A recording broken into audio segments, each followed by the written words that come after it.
Welcome to an experience powered by Pipe TV. Powered by Pipe TV.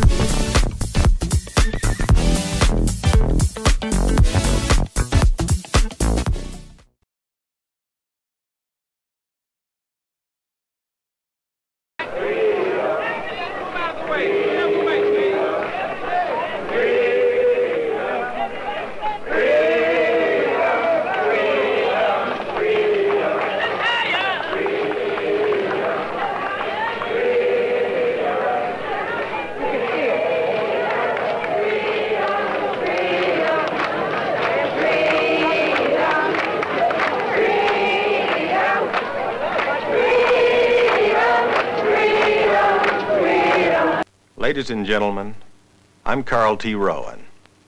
As the new director of the United States Information Agency, I have the privilege to present to you a dramatic document of man's continuing search for dignity.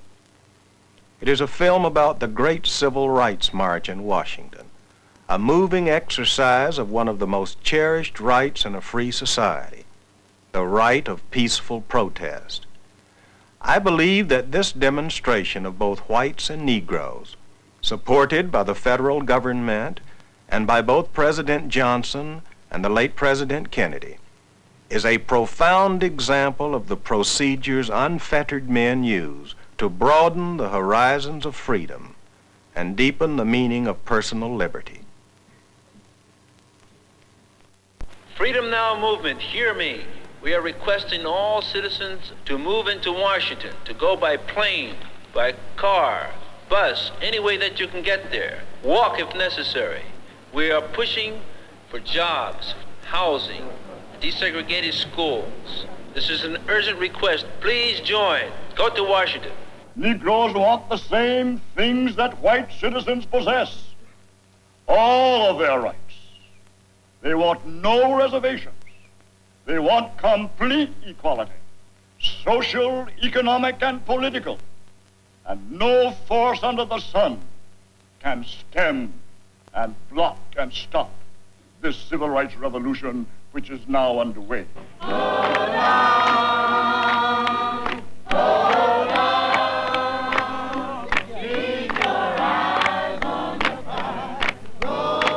On August 28, 1963, 200,000 Americans came to Washington to demand complete freedom for everyone. This is the story of that day.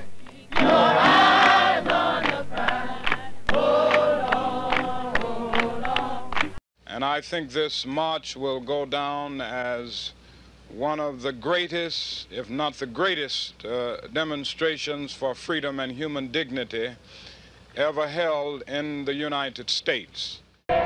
A giant step toward dignity and full participation in American life and affairs was taken by the American Negro in the capital of the United States on the day of August 28, 1963.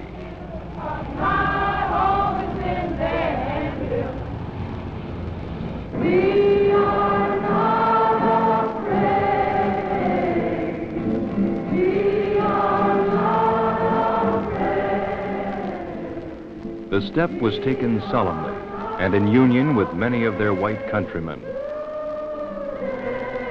So even though we face the difficulties of today and tomorrow, I still have a dream. A few months earlier, racial tensions in the Deep South had erupted.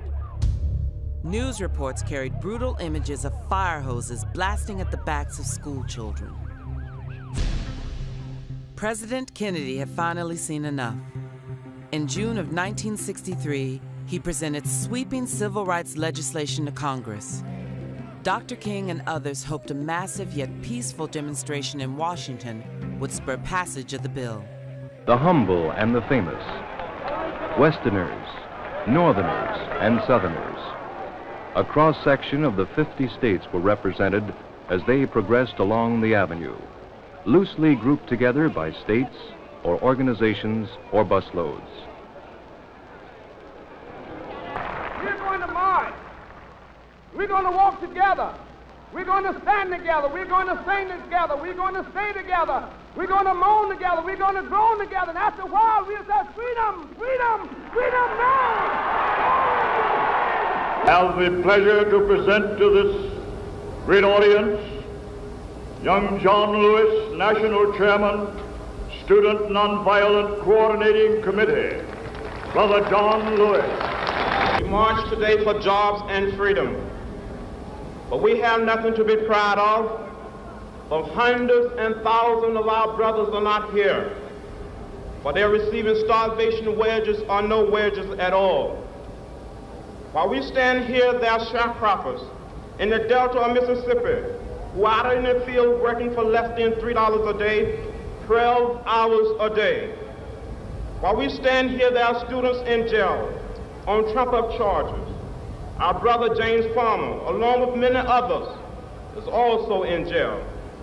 We come here today with a great sense of misgiving. It is true that we support the administration's Civil Rights Bill. We support it with great reservation, however. Unless Title III is put in this bill, there's nothing to protect the young children and old women who must face police dogs and fire hoses in the South while they engage in peaceful demonstration. 150 members of the Congress of the United States arrived at the rally to add their support, and the support of the people of the states they represent to the spirit of the March in Washington.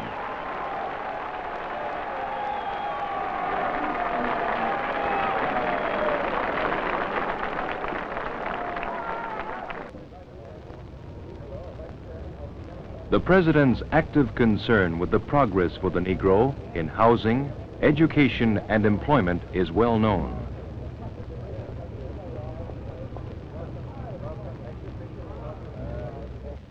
Chairman A. Philip Randolph reports first. We believe that it's going to have its effect on the image of our country all over the world, because it will indicate that not only are Negroes struggling to achieve a transition from second-class to first-class citizenship, but that our white brothers and sisters are marching arm in arm with the Negro citizens of the country for the purpose of achieving this objective. And consequently, this is and has been a great American experience.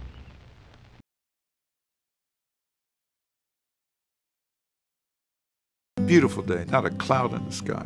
As far as the eye can see, there were just people. It just blew everybody away. We had no idea there would be 250,000 people there.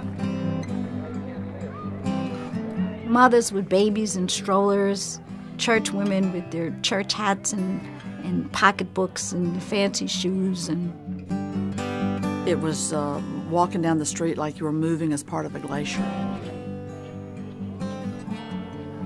At that time, the largest assemblage of people in one spot in the history of the United States.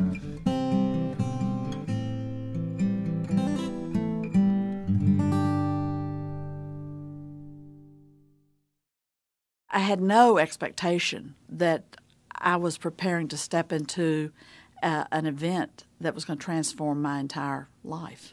To be face-to-face and side-by-side with people who had made decisions to go up in the face of the police state atmosphere of the Deep South in order to get change was an overwhelming thought to me. What I was looking for was the spirit, what Dr. King called the beloved community. We had never worked on anything of that magnitude. Finally, there was going to be a coalition of the civil rights groups, which is what we had been hoping for many years. We had a sense that we had slogged through some very terrible things. In a way, there was a huge release on that day. I think there's sometimes when you know something is going to be historic. I remember it was hot. I remember what I was wearing. I remember singing. And I remember that ocean of people. I've never seen anything like it. I remember the electricity in the air. A tree of life Music had become the soundtrack of the American conscience, and particularly folk music, more than anything. And it was everywhere. Whatever the perfect storm was that made civil rights, anti-war movement, the music, the Woodstock, it then included all ages. And when people heard that and they sang that music together, it provided for them a moment where they weren't simply an audience, they were participants. Even if they go along with their daily lives, they can say, I'm a part of this, without being, a card-carrying member of some organization. Many of the speakers were people whose names were familiar, but you never would get a chance to see them. It wasn't just that they were sympathetic and very much involved in the ideals of the struggle. It was that that's who they really were. And they were artists and they were superstars. And that you could be both. Powerfully received force, and you can say the right thing. You can have a moral point of view. I've always resented people who said it was a picnic. It was a day of solidarity. And as a byproduct of that, they saw wonderful things. If you've traveled all night on a bus and you see Harry Belafonte, that's a nice thing. Or if you hear Bobby Dylan sing. But nobody got the same reaction that John Lewis got in his speech or that Dr. King got. I was aware that this was a time that John Lewis and Dr. King, they were coming into their own. This is the first time most white people watching this on television had ever seen Dr. King give a full speech. So it was sort of breaking barriers to white people's understanding of the civil rights movement that could not have been done probably in any other way. Everybody's not equal. Everybody can't vote. Don't have the same shot at raising a family with a future. I resolved at that moment I was going to be active. I was going to be a part of changing the country and raising these demands and lifting my voice with people who were doing everything they could. It was a procession of church. It was never, ever a march. It was a congregation that was answering the call. Not the speech in itself, but the gathering, that the speech was being given for the gathering.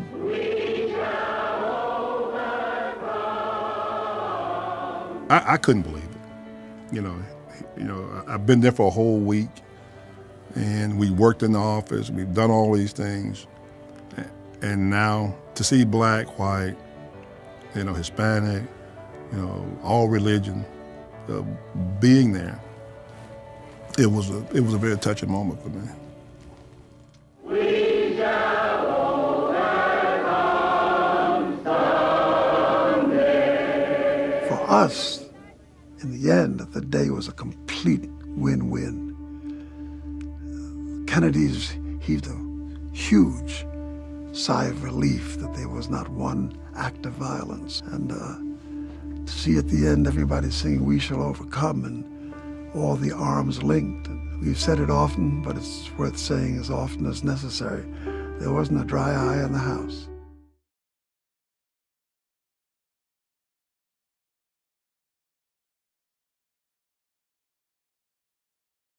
I went from first grade through 12th grade and learned practically nothing about Black history. I mean, nothing. I always liked history. And so I knew that March on Washington was going to be a historical event, so I went.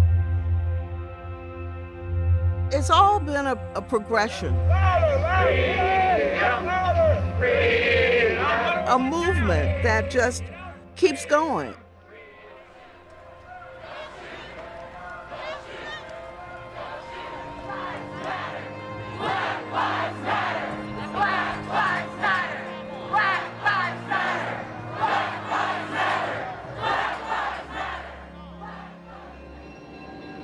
We are requesting all citizens to move into Washington, to go by plane, bus, any way that you can get there. We are pushing for jobs, housing, desegregated schools. Bayard Rustin and I got up early in the morning, and we went out to the mall. There was not a soul on the mall. No one. And Bayard turns to me and said, "Cortland, do you think anyone is coming to this march?" And soon as he said that, I mean, people were just pouring out of bus stations, of train stations.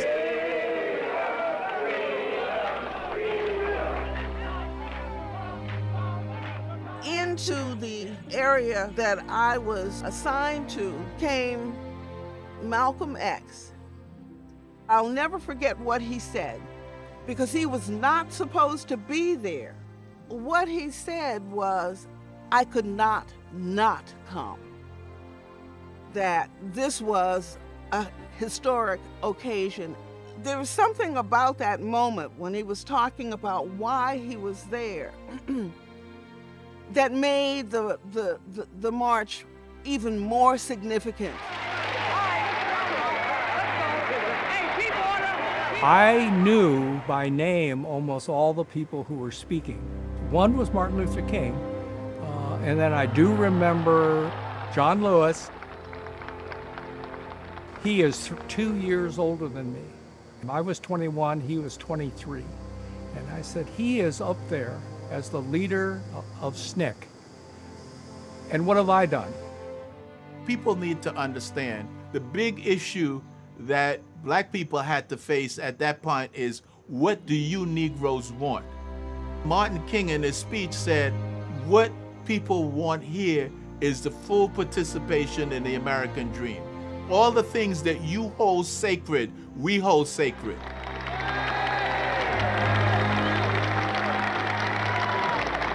That was a powerful speech. It's almost criminal the way they have reduced that man to I have a dream. Where he talks about our forefathers, the founding fathers of this country gave our ancestors a promissory note. And we've come here today to cash that check. Now to me, that should be the quote, you know, that is memorized from that speech. You don't hardly hear nothing, any programs and events around the day of Dr. King's assassination. All you hear is, I have a dream. I have a dream. And I think that it's almost criminal, because that man was way more than that. The image that we have today of the March on Washington is that the movement peaked and succeeded with the March on Washington. That was definitely not the case, especially the succeeded part. I frankly think it's an ideological effort to convince people that this is over. It's finished. And that's the myth that Black Lives Matter exploded.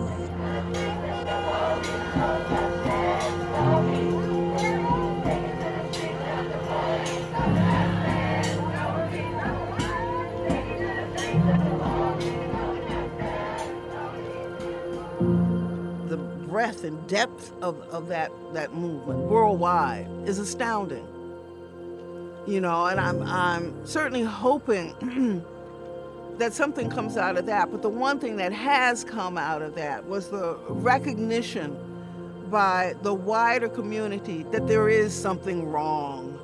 For my generation, the thing that got most of us alert and aware and made us begin to really understand what we were dealing with in this country was the lynching of Emmett Till.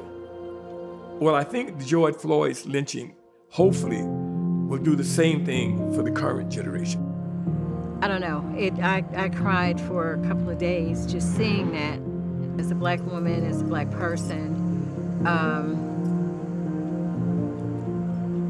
that's not new to me. The deaths aren't new to me. You think you're gonna do something today and see the results next week or next month. You got to understand that this is you're in a long range thing, and with your job, look upon it as like a big chain, and every generation must do its share to weaken the links in that chain, because the chain is definitely going to break. But it may not. It may be your great-grandchildren who see it break. I'd love to also talk a little bit about your personal or working relationship with John Lewis, how his life and his passing have affected you. It was an act of bravery, knowing that you're dying. And he felt the need to go to the place on 16th Street, Black Lives Matter, to energize himself, but to also make a statement to these young people. He didn't talk about being a member of Congress. He didn't talk about the Edmund Pettus Bridge. He talked about the importance of being engaged in struggle in a nonviolent way. All of the positive changes that have come from people who believed it, kept doing it, kept doing it, kept doing it until there was change. Do not get discouraged. Believe that you have the power to change things.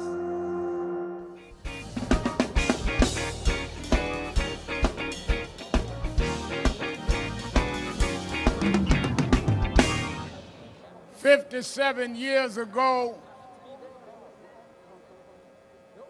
in 1963, there was a struggle in Birmingham, Alabama.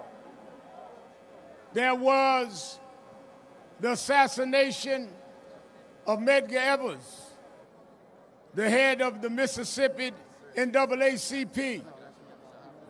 In the middle of struggle and murder, they came to Washington to demand that the federal government give them a Civil Rights Act and voting rights. They marched that day, in a hot, blistering day like today, saying that as we struggle, we need legislation. And they stayed on that movement until they got the Civil Rights Act of 1964 and the Voting Rights Act of 1965. Because they came in 63, we were able to come back in 2020, riding whatever we wanted to ride, staying whatever hotels was available. They opened the door for us, but there's still some doors we have to open and some people we've got to straighten out. I talked with one of the leading minds of our nation, Dr. Michael Eric Dyson, and he told me that, Reverend Al, you got to understand that until there's federal legislation, every state will do what it wants to do. We have passed in the House of Representatives the George Floyd Policing and Justice Act. Now we need to pass that act in the Senate. We need Mitch McConnell and the U.S. Senate to meet on the George Floyd Policing and Justice Act, or we're going to meet you senators at the poll in November 3rd, whether we got to mail in, walk in, ride in, crawl in. We want our bill passed. National Park Service permitted more than 5,000 people to commemorate the 58th anniversary of Dr. Martin Luther King Jr.'s I Have a Dream speech. On McPherson Square, the National Action Network is setting up for a simultaneous event. Organizers expect 50,000 people to attend. We will deliver a resounding call for Senate action on voting rights and D.C. statehood. Lift every voice. Led by the Reverend Al Sharpton, the National Action Network led a march on Washington last year to call for justice in the murder of George Floyd. This year it is pressing for passage of 3 acts in the Senate. The John Lewis Voting Rights Act would restore federal election oversight in mostly southern states with a history of racial discrimination. The For the People Act would create many federal election changes, including preventing lawmakers from creating their own voting districts. Including the D.C. Statehood Act, none of these bills have unified Democratic support needed to overcome a Republican filibuster. Cynicism does not drive legislation. So our marching feet are going to drive legislation. And we will continue to be optimistic. We will continue to be motivated. And we will not get cynical. National Action Network plans to march from McPherson Square to the U.S. Capitol building. So far, a total of 6 groups either have approved or pending permits for Saturday protests with the National Park Service. Martin Luther King Jr. was the last to take the stage. He began with a reference to Abraham Lincoln's Emancipation Proclamation, which freed the slaves a century earlier. But 100 years later, the Negro still is not free. Partway through, King put aside his prepared text and shared with the protesters his dream of equal rights for all. Let freedom ring, and when this happens, when we allow freedom ring, when we let it ring from every village and every hamlet, from every state and every city, we will be able to speed up that day when all of God's children, black men and white men, Jews and Gentiles, Protestants and Catholics, will be able to join hands and sing in the words of the old Negro spiritual, free at last, thank God Almighty, we are free at last.